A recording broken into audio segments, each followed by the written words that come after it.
Here's a quick tip for any content creators out there who need to send data and assets to people in other states, perhaps other countries, or you're working with clients that need to send you various files, right? And that is, instead of shipping off hard drives or uploading it to, let's say, Google Drive or Dropbox or something like that, depending on the project, especially if it's a small to medium-sized project, you can most likely get away with it by sending an SD card, right? And the reason I say that is because, let's say, even unlike a thumb drive and certainly a hard drive, SD cards are lightweight, right? And so given that they weigh far less than a hard drive, and even, as I said, thumb drives, that it'll cost less to ship given its weight, right? And nowadays, SD cards can hold a lot of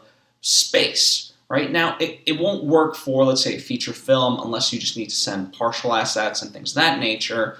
But, you know, it just came to my mind because I was working with somebody that's over in New York, and I need to send them about 250 gigs worth of footage, right? And I started to do it through G Drive, and it was going to take a few days and things like that, maybe over a week, and it was just a lot. And I was like, you know what? What am I doing? It all can fit on an SD card, right?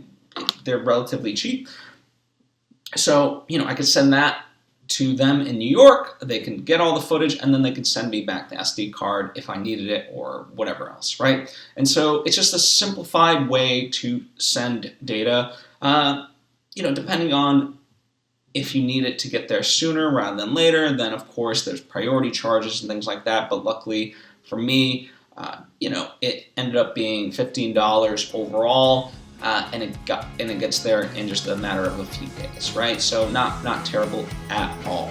So just food for thought for anyone out there that needs to send and receive data. So I hope this helps.